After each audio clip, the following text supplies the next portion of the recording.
Hello and welcome to another video. Today I'm going to talk about my new design for Knit Now magazine. I think this is the first design I've ever designed for Knit Now. I can't remember having been published in Knit Now before. Knit Now is my British magazine. It's been around for a while and I'm really excited to have my first pattern in Knit Now. So in a minute I'm going to take you back to when before I sent the sample into the magazine and show you what it looks like, and then I'm going to show you what else is in this magazine this month.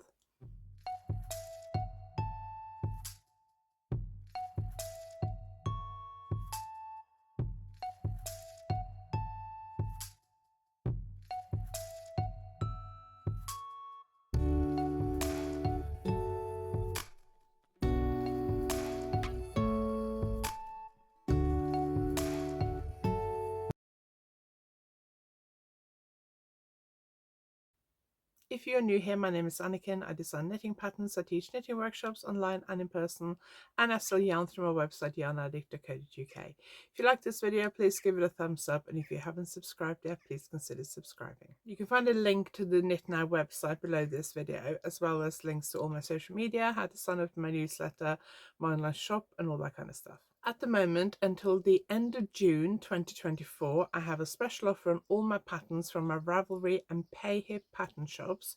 You can get 30% off. As all my patterns, all my pattern collections, ebooks, everything from my Ravelry and Payhip pattern shops. And there's no code, so you can just add it to your cart and check out, and the discount will come off automatically. I will link both my Payhip and Ravelry pattern shop below this video with all the other links. I'm now going to go back to before I sent the shawl sample to the magazine for photography and show you what it looks like. It wasn't knitted by me, it was knitted by one of my sample knitters. So let's go back and take a look and see what this shawl looks like, and then I'll come back and show you what else is in this issue of the magazine.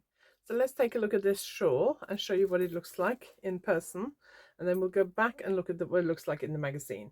So let me take it off my dress form first, so I can show you what the overall shawl looks like. So it's a triangular shawl, work from the top down. You start here with just a few stitches, then you increase, and then you end with this ruffled edge. It features two different lace patterns, and then this ruffled edge at the end where you increase a bunch of stitches on one row. Now this ruffled edging is worked in garter stitch. Because the rows are quite long, I decided I didn't want to make anyone purl those long rows, so I made the ruffle in garter stitch.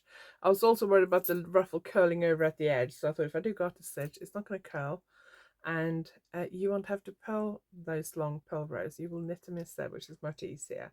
You can of course leave the ruffle out if you want to.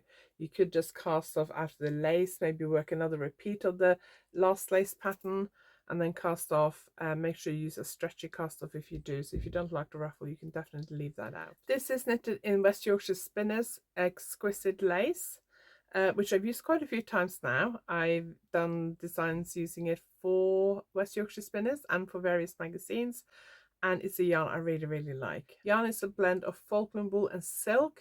It's a beautiful yarn. I really like it. It's perfect for lace shawls, but also garments. And because it has such a large number of meters per 100 grams, if you were to knit a garment in it, you wouldn't need very much yarn. I think this colorway is called Lagoon. I think they got a couple of blue colorways that are very similar. They have quite a few colorways in this yarn now. I was quite surprised when I looked on their website, because when I first designed using this yarn, when they first brought it out, there weren't that many colors, and now they got quite a lot. So I put it back on the dress form so that you can just see how it would hang down the back if you're wearing it just across your shoulders. Let me just lift that up so you can see the ruffles hang quite nicely, and you got this spine down the back, just tied it at the front there. So if you want to wear it over a dress or something, or you can just bunch it up around your neck to wear it as a scarf. Loads of different ways to wear a shawl like this. If you're new to lace knitting, I would say that this shawl might be a little bit challenging. If you've done lace knitting before, then you can easily knit this shawl. If you're brand new to lace knitting, getting the hang of the shape and the shaping and the lace pattern can be a little bit challenging. So I recommend that if you're new to lace knitting, you knit a swatch first of just the lace pattern and practice that, and make sure you know all the lace stitches. And then practice the shaping of the shawl. So maybe knit the beginning of the pattern without the lace and then put the two together, and then you shouldn't have any problems doing it. I've taught shawls of this kind of difficulty level in my easy lace knits class, but people don't have too much of a problem with it, but that's obviously with me there being there to help and guide people along. Once you finish this shawl, you will definitely want to block it to make it look its best. I have several videos on my website showing how to block shawls, so I will link some of those below. I will see if I have a triangle one and link that below.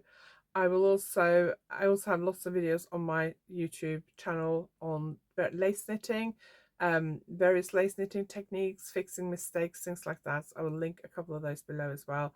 You can go to my website YarnAddict.co.uk and click on tutorials, and you'll find a link of most of my tutorials there. I'm not very good at keeping it up to date, but most of them are there. And there's lots there to help you with lace knitting, including how to use stitch markers and lifelines to make lace knitting easier. I'll pass you back to future Anniken to show you what this shawl looks like on the model in the magazine and what else was in this issue of Knit Now. So let's take a look at the magazine and see what else is in it. Now I'm filming this the week before the magazine is due to be published because I'm going on holiday. So when the magazine comes out, I'll be on holiday. So I haven't received a printed copy of the magazine yet, but I do have a PDF of the magazine and I have photos of all the design. So that's one thing from a designer point of view. I really like the Knit Now's done. They basically sent all the designers a folder where we could download all the different pictures and a PDF of the magazine, which is really useful because that means that we get all photos of everything. So if you want to share anything, including our own design, on social media, then we can quite easily. So I have the magazine on my tablet here, and I'll pop a picture of the cover on the screen. If I look down, it's because I'm looking at what's in the magazine.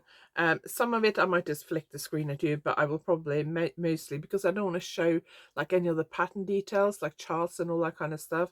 I will probably look at my screen, talk about it, and then put the picture of the design up on the screen so you can see what the design looks like.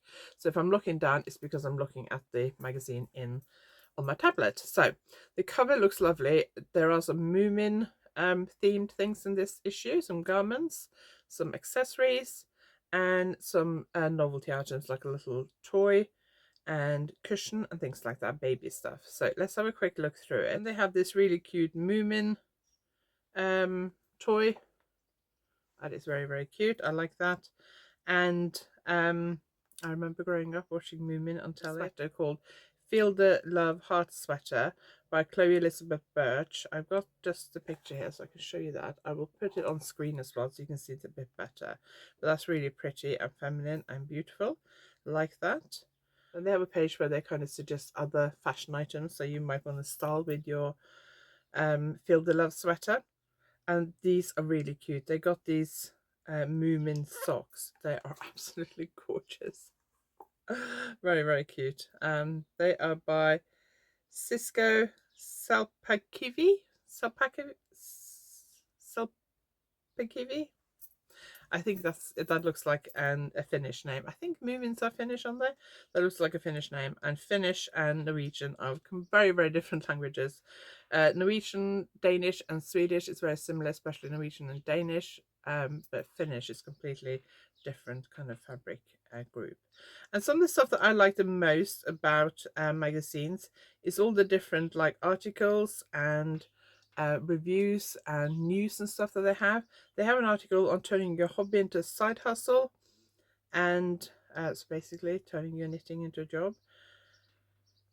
I'm not sure I necessarily recommend that. Obviously that's what I did and it's worked really well for me, but I don't think it will work for everyone. And then there's another design by Sean Brown. That looks like crochet. Is that crochet? No, it's knitted.